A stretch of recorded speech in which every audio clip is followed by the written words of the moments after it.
Cześć, witam Was Energik w kolejnym odcinku To było grane Console Edition i dzisiaj przygotowałem dla Was grę Call of Duty Big Red One. W zasadzie jest to Call of Duty 2. Dlaczego 2? W 2006 roku wyszła druga część Call of Duty, która można powiedzieć, że w pewien sposób zdefiniowała gry strzelanki, first person shooter i ta dwójka, która wyszła lata temu, ona nadal się broni, nadal jest to gra dobra. Na pewno był spory przeskok jakości względem części pierwszej do części drugiej. Widać było, że twórcy mocno posiedzieli nad tą drugą częścią i tak jak mówię, nawet dzisiaj można spokojnie sobie w to zagrać. Oczywiście gracze konsolowi też chcieli grać w Call of Duty 2 i tutaj nie jest chyba tajemnicą, że w tamtym czasie konsole, które były wtedy na rynku, czyli PlayStation 2, Xbox i GameCube, były za słabe, żeby ruszyć takiej jakości grę jak Call of Duty 2, który pojawił się na PC. To oczywiście to Call of Duty 2 pojawi się potem na Xboxie, ale gdzieś tam jednak mocy w konsoli brakowało. Zadanie podjął się Treyarch, legendarne studio również, które przygotowało już kilka części Call of Duty i postanowili zrobić Call of Duty 2 właśnie na te konsole jeszcze starej generacji, ponieważ tak naprawdę gra się pojawiła na początku listopada, a 17 listopada 2006 już wjeżdżało PlayStation 3, także już gracze jakby patrzyli w przyszłość i wydawałoby się, że to Call of Duty 2 będzie taki trochę zrobione na odwal, po prostu aby było, ale jednak wydaje mi się, że było spore zaskoczenie, bo Treyarch naprawdę się przyłożył do swojej roboty i stworzył fajną strzelankę, na tyle fajną, że dzisiaj w nią jak nawet grałem, nadal uważam, że jest dobra i nadal można sobie fajnie postrzelać. Call of Duty Big Red One nie jest tym samym co Call of Duty 2. W tamtej części mieliśmy 3 kampanie, tutaj mamy jakby jedną kampanię poświęconą pierwszej dywizji amerykańskiej, czyli Big Red One, nazwa się wzięła od jedynki, którą nosili na hełmach czerwonej. I gra nas przeciąga przez Afrykę, przez Sycylię, przez Omahę, czyli lądowanie na plaży Omaha, i kończymy na linii Zygfryda, przez którą przedostajemy się do Niemiec, tam się jakby gra kończy. Jeszcze wcześniej jest trochę Belgii. Także było to coś zupełnie innego i Treyarch, wydaje mi się, że po części Treyarch zrobił prawidłowy ruch, bo gdyby ta gra pojawiła się też na PlayStation 2, czyli zrobili taki port z gorszą grafiką z PC-ta, to jednak to porównanie by tutaj było miażdżące, jeżeli chodzi o te dwie gry. Natomiast stworzenie czegoś zupełnie nowego było, wydaje mi się, dobrym pomysłem i nagle się okazało, że była jedna kampania, oczywiście znowu naszych amerykańskich chłopców, ale okazuje się, że ta gra broniła się na swój sposób na konsolach, które wyszła i bez problemu można było powiedzieć, że i nawet gracze, którzy posiadali stare konsole jeszcze w tamtym czasie, mogli poczuć ten klimat Call of Duty. Znaczy też chyba dlatego, że Treyarch by po prostu lipy nie zrobił, że raczej tutaj oni zawsze ambitnie podchodzą do projektów i zawsze te części Call of Duty są świetne. Zresztą, która jest słaba część. I to jest ciekawostka, bo rok później pojawia się Finest Hour Call of Duty, który jest mega gorszy, nie, wcześniej się pojawił, przepraszam, w 2005 roku. Finest Hour, czyli rok wcześniej pojawiło się i które było mega kiepskim Call of Duty, które w ogóle w mojej opinii jest jednym z najsłabszych odsłon z całego uniwersum, że tak powiem, Call of Duty, które jest takie mocno właśnie odstaje od tego, co właśnie Call of Duty miało zaoferować. Natomiast tutaj jakby mamy ten feeling serii jest zachowany. Jak powiedziałem, gra ma tylko jedną kampanię i tutaj twórcy poszli też po fajny pomysł, bo stworzyli coś w rodzaju kampanii braci growych. I co ciekawe, wielu aktorów z serialu Kompania Braci bierze udział, podkłada głosy tutaj w tej grze. I to kolejny raz widać, że produkt value Big Red One był dosyć wysoki, bo oprócz tych aktorów z kompanii braci mamy jeszcze Marka Hamilla i usłyszymy też tutaj legendarnego Nolana Northa, który też podłożył głos jednej z postaci. Oczywiście wtedy jeszcze może nie był tak znany, sławę mu przyniesie dopiero seria Uncharted. Big Red One, tak jak mówiłem, mam dwie wersje, na Xboxa i na PlayStation 2. Gdy robiłem materiał do Call of Duty Story Mode, skończyłem wersję na PlayStation 2, ale teraz ograłem wersję na Xboxa i w mojej opinii ta wersja Xboxowa jest o wiele lepsza niż ta na PlayStation 2. Za sprawą oczywiście wyższej rozdzielczości, tutaj mamy 480p, tu mamy 480i, no i niestety to widać. Oczywiście to nie znaczy, że te gry wytrzymują próbę czasu dzisiaj, kiedy sobie je odpalimy i popatrzymy. Oczywiście wiadomo, że to gra na PlayStation 2 czy na Xboxa, grafika jest słabsza, ale Treyarch postarał się o to, aby było dużo różnych delikatnych, można powiedzieć, skryptów, bo to jeszcze nie były czasy, kiedy Call of Duty były silnie oskryptowane. Te skrypty się pojawiały, ale one były dość delikatne.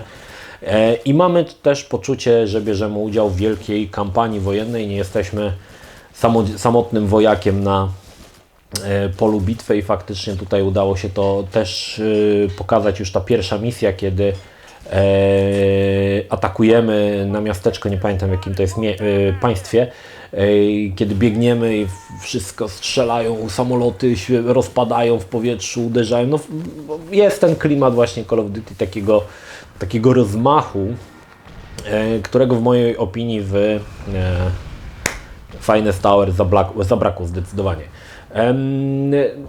Jak się dzisiaj w to gra? No bo tak jak mówię, gra całkiem nieźle się broni nawet dzisiaj i strzelanie jest przyjemne i powiem Wam, że Big Red One to jest jedyna gra, w której mi się świetnie strzelało z M1 Garand. To jest karabin, którego nie za bardzo lubię w grach wojennych, natomiast tutaj jest to jakby taka broń podstawowa i naprawdę świetnie się gra. Prawie całą grę przeszedłem tym jednym karabinem, bo jest to gra, która mnie nauczyła strzelać, albo jest po prostu dobrze zrobione to strzelanie z tego i nawet wolałem strzelać z tego niż z innych karabinów, które były dostępne w grze. Natomiast no, fajnie się w to gra. Faktycznie dzisiaj oczywiście może przeszkadzać niska rozdzielczość i często to, że ta niska rozdzielczość sprawia, że strzelamy do czegoś, czego nie za bardzo widać. Te dwa piksele majaczące się gdzieś tam w tle, wspomagane jakby rozbłyskiem karabinu pomarańczowego, to jest żołnierz, którego musimy strącić. Bardzo często się na tym łapałem, że w zasadzie strzelałem nie za bardzo wiedząc o co, ale tutaj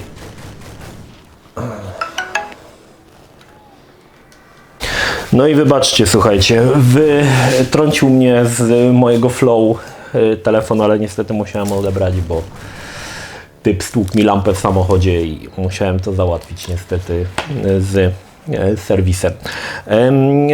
Jak się dzisiaj gra w Big Red One? No, tak jak mówiłem, może przeszkadzać ta niska rozdzielczość, ale to strzelanie jest naprawdę dobrze zrobione i naprawdę byłem zaskoczony, jak fajnie się w to gra. Słuchajcie, to jest jeszcze Call of Duty z tych czasów, kiedy nie trzeba było za bardzo główkować, że tak powiem, tylko biegłeś naprzód i strzelałeś. Gra jest totalnie liniowa, idziesz z punktu A do punktu B, pokonując po kolei nazistów narodowości niemieckiej. I to jest jakby, wiecie, taki typowy Call of Duty jeszcze z tych czasów, kiedy wychodziły te gry wojenne, gdzie one były bardzo, bardzo liniowe, bez otwartych światów, bez jakichś misji przygodowych, cudów. Oczywiście pojawiło się kilka elementów, które były w Call of Duty, między innymi pojeździmy sobie czołgiem, postrzelamy, mamy oskryptowany pościg jeepami, który też się pojawiał w Call of Duty, także te elementy, które w Call of Duty były w pewien sposób znamienne, również tutaj się znalazły w tej wersji na Xboxa, na GameCube'a i na PlayStation 2. Ja będę mówił pewnie na PlayStation 2, bo najbardziej tą grę znam i najczęściej i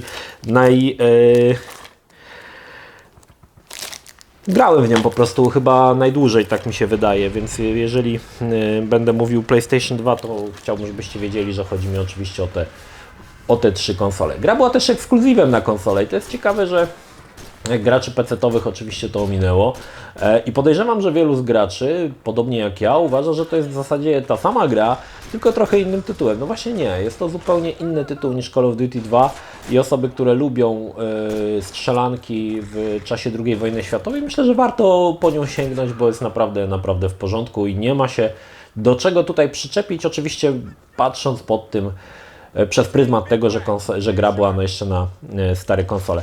Pochwalić też muszę tutaj Ragdolla, został dodany, jest naprawdę spoko.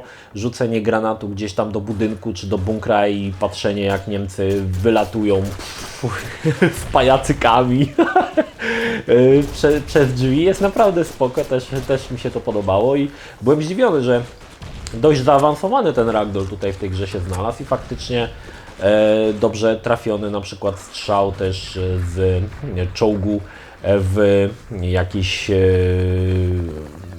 pistolet maszynowy czy gniazdo pistoletu maszynowego pokazuje niemiaszka, który wyskakuje w powietrze i to też sprawia masę satysfakcji i pokazuje też, że Treyarch no nie podszedł do sprawy tak po łebkach, tylko starał się faktycznie przygotować taką grę, żeby i gracze konsolowi, którzy posiadali jeszcze w tamtym czasie PlayStation 2, Xboxa i GameCube'a, no też byli zadowoleni i nie czuli się gorsi niż gracze PC-towi, na które pojawił się oryginalny Call of Duty 2.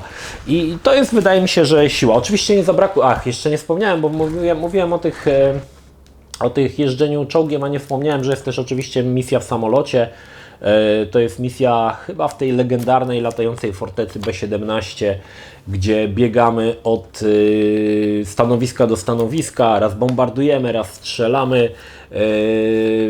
Także też bardzo fajna taka misja, mocno również oskryptowana, ale też sprawiająca masę radochy. Nie pamiętam, czy to chyba w Call of Duty 2 była ta misja z B-17, już teraz nie kojarzę, ale tutaj jest to naprawdę też dobrze zrealizowane i trzeba przyznać, że gra się w to naprawdę fajnie i no powiem Wam, że ciężko nie polecić tej gry, bo jeżeli brakuje Wam takich, można powiedzieć, w pewien sposób prostych strzelanin z czasów tych pierwszych części Call of Duty, to myślę, że Big Red One fajnie się z tego wywiązuje i daje nam dokładnie taką grę, jakiej, no jeżeli szukacie oczywiście takich gier, takich prostych, można powiedzieć, że nawet w pewien sposób prymitywnych, no to tutaj zdecydowanie Big Red One będzie dla Was. I to chciałbym powiedzieć, że to prymitywne, nie mówię tutaj pod kątem jakiegoś negatywnego wydźwięku, bo słowo w sumie prymitywne jest dosyć negatywne, ale chodzi mi o to, że to są takie części, które no nie były za bardzo rozbudowane,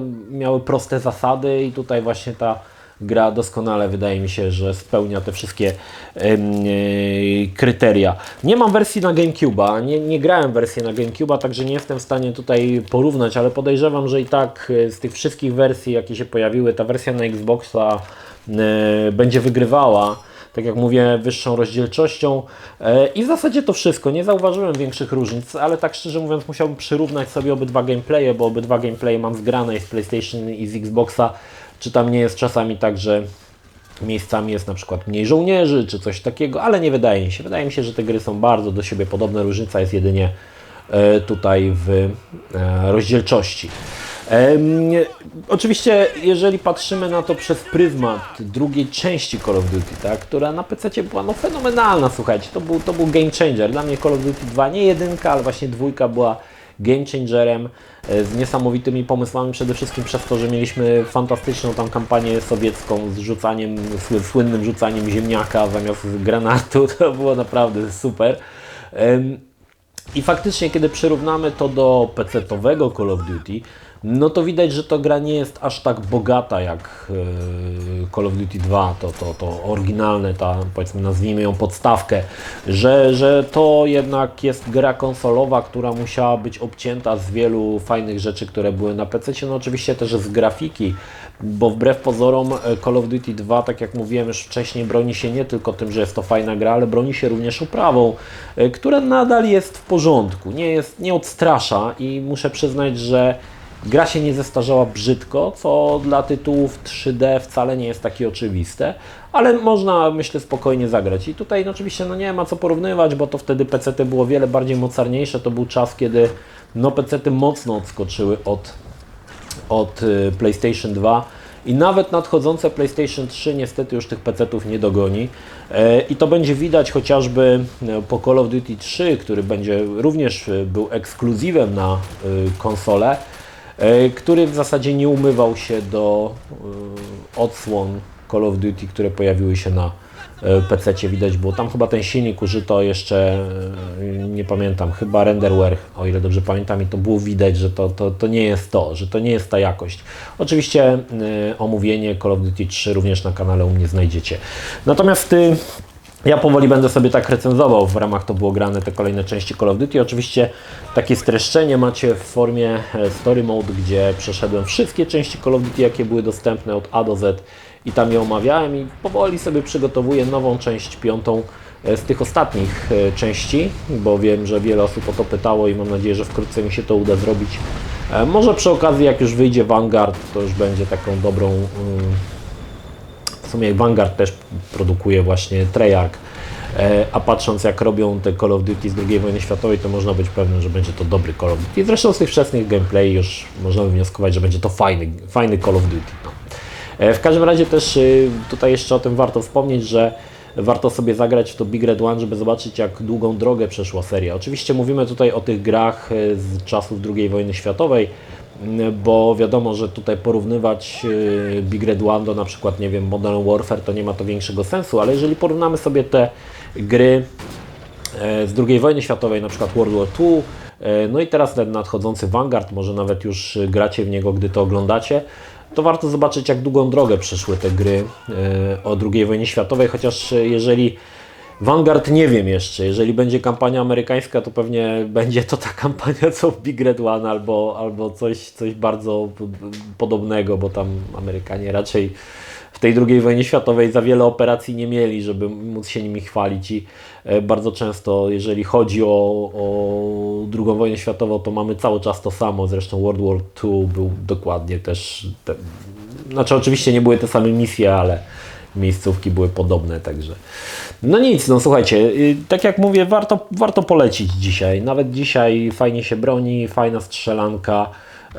I miło mi się grało, powiem Wam. Gra jest też krótka i wydaje mi się, że nawet na standardy serii Call of Duty jest krótka. 6 godzin mi zajęło ukończenie gry, co jest dość można powiedzieć takim, no niezbyt czasem, który satysfakcjonuje. No i też muszę przyznać jeszcze jakąś wadę, powiedzieć, że bardzo źle się kończy ogólnie Call of Duty Big Red One, znaczy tak bez puenty, bo jakby przechodzimy przez linię Siegfrieda i następnie czeka Niemcy i Berlin i w zasadzie już tego nie widzimy. Kończy się w momencie, kiedy przechodzimy przez linię Siegfrieda i to jest zakończenie gry. Co mam wrażenie, że jakby tam czegoś jeszcze brakowało, że chociaż ten jeden poziom, nie wiem, w Berlinie, gdy wieszamy flagę na Reichstagu, jednak by się przydał, który byłby taką kropką nad i taką podsumowaniem całej tej kampanii, a tutaj jakby kończy się na tym Siegfriedzie i nara, nie? I dalej już w zasadzie gra wrzuca napisy i jest taki pewien niedosyt i takie niedowierzanie, że to już, tak? Że na tak trochę bezpłciowo ta grać, tak jakby serial się skończył w połowie, bez wyjaśnienia w zasadzie wątków i jakby bez domknięcia całej tej historii. Ja miałem takie wrażenie, nie wiem, może Wy tak, jeżeli graliście bądź zagracie, nie będziecie mieli takiego przeświadczenia, ale u mnie to było dosyć silne i muszę przyznać, że gdzieś tam jakby zabrakło takiej kropki nad i w całej tej części. Niemniej, no ostatni raz już mówię, obiecuję, polecam zagrać, jeżeli macie tylko możliwość na PlayStation 2, GameCube bądź na Xboxie. Warto zagrać, naprawdę fajny Call of Duty z tych czasów świetności Call of Duty, kiedy gry były proste, chodziło tylko o to, żeby biec z punktu A do punktu B i punktować niemiacha, strzelać go w hełm i tyle. Także czasy takie, można powiedzieć, gier jeszcze troszkę bardziej prymitywnych, ale może przez to właśnie satysfakcjonujących samym strzelaniem, a nie oglądaniem długich skryptów reżyserowanych, także może to jest i też dobra rzecz w tym wszystkim. No dobrze, to tyle. Pozdrawiam Was, Energik, trzymajcie się, do następnego. Cześć.